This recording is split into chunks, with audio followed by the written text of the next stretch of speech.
Assalamu alaikum. My name is Salman Khanzada and I will be your host for today's show of Food for Thought. Today's topic is widely disputed among the society. Is Europe and the USA a better place to live than Pakistan? We see many capable Pakistanis leaving the country to go to Europe and USA. What are the reasons and how can we prevent this? We have a very interesting panel joining us for today's discussion. Our first guest is Mr. Shayan, who is a very famous psychologist.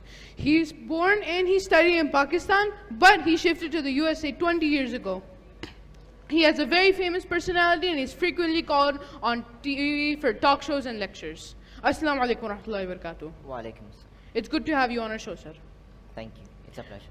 Our second guest is Dr. Salim Sajjad, who studied in the USA for 10 years, but then he moved back to Pakistan to learn more about Islam.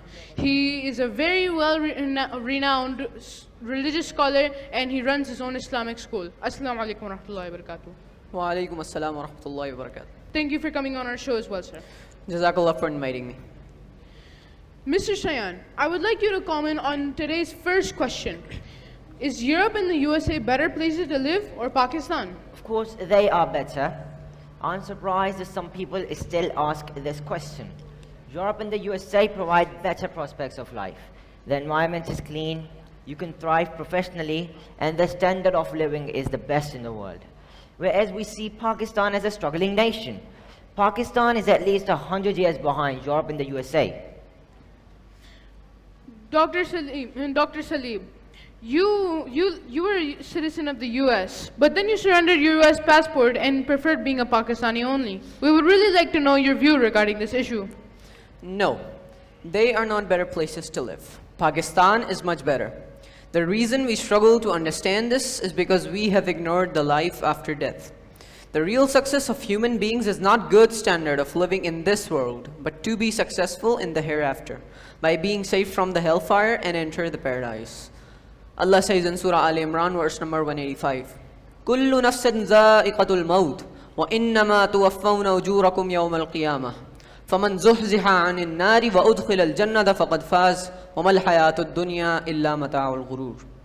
Every soul will taste death, and you will be given your full compensation on the day of resurrection. So he who is drawn away from the fire and admitted to the paradise has attained true success. And what is the life of this world except the enjoyment of delusion? This is a very interesting turn in this debate. Dr. Salim is saying that this is essentially a religious issue. What do you have to say, Mr. Shayan? Is Dr. Salim trying to say that if you live in the Europe and the USA, you'll not be successful in the hereafter? There are many Muslims living over there. How can we claim that they don't enter the hellfire? I am not claiming that who will be saved from the hellfire and who will not be saved. But when we are talking about choosing a place to live, we need to see the probability. Where do I have a better chance of being successful? Here, I'm claiming that you have a better chance of saving your iman in Pakistan. Because Pakistan is a Muslim majority country. Here you live among the Muslims. You hear azans 5 times a day. The whole nation fasts in the month of Ramadan. Alcohol, nightclubs, and all such activities are prohibited here. But sir, Pakistanis are not following Islam as well. We do not see parda on Pakistani TV channels. There is dance, music, not only on the TV shows, but also in the wedding parties and universities. Only a small percentage of Pakistanis pray. Meanwhile, there is dishonesty everywhere in Pakistan. Also, there is corruption everywhere, from the government level to the common man on the street. I do accept that Pakistanis do have their shortcomings. It is true that we are not faithful to our own religion as well. We accept Islam as the best religion, yet we do not follow it completely. This hypocrisy is our biggest problem. And the Prophet ﷺ said, a hypocrite has 3 signs. When he speaks, he tells lies. He breaks promises and he betrays. So you see, on the other hand, people in the West are more honest, more trustworthy, and they are true to their word. They respect the human beings. They provide free medical services, free education, support for the unemployed people, and support for the orphans and the old people as well.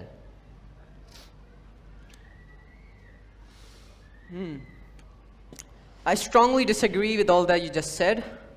Pakistanis do have their shortcomings, but we are far better human beings than the Europeans and Americans. Wow, this is unheard of. Dr. Salim, could you please elaborate? Do you think Pakistanis are better human beings? Of course, we are not perfect, but we are far better than them in every measure. How? Okay, so you say that they're more honest than us? Europe and the USA attacked Iraq in 2003. They attacked Afghanistan before that, with the justification that the Twin Towers were destroyed. Who was behind the 9/11 attacks? Is it proven in any court? And how can they punish without the proving of the crime? And even if the crime was proven, was the punishment of bombing the entire country and killing millions a justified punishment? Are these acts of honest and nice people or barbaric savages? Sir Shayan, was this justified? No, I accept that these acts were not justified, but... And no, yes, there's more. Israel, let me ask you, why does the US support Israel? Even the United Nations has declared Israel's settlements as illegal and deemed them criminal acts against Palestinians. On what basis did England declare Palestine as Jewish home in 1917 Balfour Declaration? You talk about human respect? Are Palestinians human beings to you or just animals that are found in your Jewish home? Again, we find similar arrogance in the story of Columbus, who discovered America in 1492. What do you mean, discover? There were already human beings living there. It was their home. Europeans just came to America like savages, mass killing the Native Americans, snatching their land. Do you call all these acts as nice and human-loving? No, but Pakistanis have also committed crimes. Its entire government is corrupt. Sir, what is the most damage that Pakistanis have caused to the world? We need to see the scale of the things as well. Pakistanis do need to follow Islam better, but we have never bombed any other nation. We have never dropped a nuclear bomb like the USA did. We have never killed millions and millions of innocent people. Okay, point well delivered. But now I would like to focus on the common man. For the common man, is Europe and the USA better or Pakistan? Definitely Europe and the USA. They provide a common man the opportunity to grow to his full potential. All the developments and advancements are made in the Western world. Well, I know, from modern education to the skyscrapers, from high-tech researches to curing medicines and machineries, from smartphone to the social media, everything is the gift of the Western world. Yet all of this is still dunya. Islam does not stop you from development, but it directs us to our real concern, which is the success in the hereafter. Okay. Let me ask you to do a survey. Ask the following questions from any 10 common people from the Europe and the USA as compared to a common people of Pakistan. Have you ever consumed alcohol?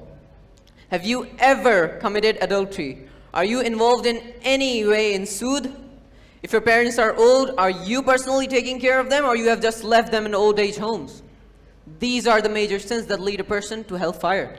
And now what answers do we expect from a layman of Europe and the USA as compared to a layman of Pakistan?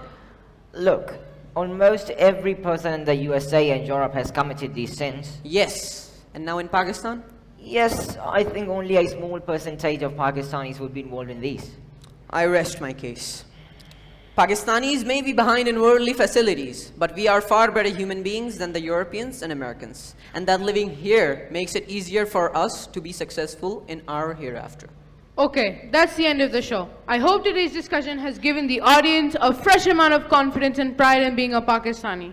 With a message, a very important message, that Islam is a source of all success of this life and success of the hereafter. Thank you, both of you, for joining our show again. Jazakallah. Assalamu alaikum wa rahmatullahi wa barakatuh.